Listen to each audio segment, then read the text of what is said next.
Hey, Jen Glidden here, coming to you from Charlotte, North Carolina, and I want to talk about what do you expect from people. Just a quick story. This weekend, my husband and I were baby-proofing the house. Our son just started standing the week before, and so he was starting to get into even more things and the falling over and all that fun stuff. So we've almost cleared out our living room. We have a sunken living room, and we've moved the couches so that they block off the stairs to get out of the living room. Because we have hardwood floors, and so, when he falls back like a tree. He hasn't figured out how to fall and land on his bum yet. Anyways, we've gone to a great extent to just baby-proof this room that he spends most of his time during the day in, besides when he's sleeping up in his crib. We took the entertainment center out so he wouldn't be playing with all the wires and dust and etc. So we have two couches and the fish tank and a playpen and toys and a little rug, and that's about it.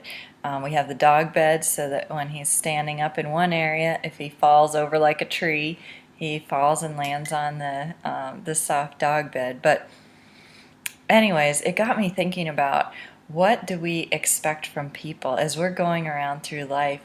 A lot of people, I've noticed, get surprised and offended when other people don't meet their expectations, and it kind of relates to what I've been doing here in baby proofing. I mean, I can set things up for my son as best I can to protect him, but the fact is that gravity still exists. He's still going to fall. Now he's able already, in one day, he's now figured out how to pull himself up on the couch, not just in the area where the dog bed is. So now he's able to pull himself up on the couch, which means anytime he decides to let go and fall backwards like a tree, he could crack his head. So he really has to learn how to get along with gravity, right? And I think we all have to learn. To get along in this world, and not expect things to be 100% guaranteed that obviously won't be.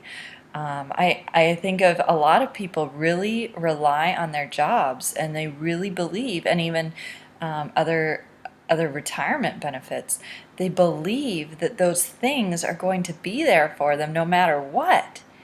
And that just isn't the case. I mean, we've seen over and over. Companies go out of business. Companies lay people off.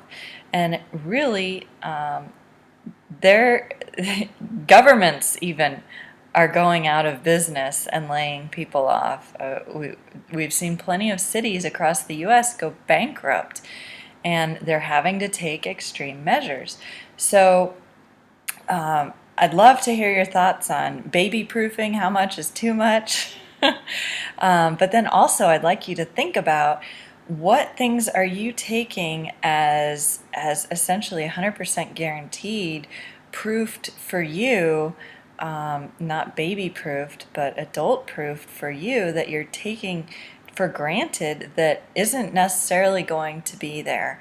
And given that, what are you doing about it to protect yourself? So, like my son has to learn how to fall on his bum instead of falling back over like a tree and cracking his head. And what are you doing to proof your income so that if your job disappears or if a pension disappears, then you're going to be protected because you have a fallback position.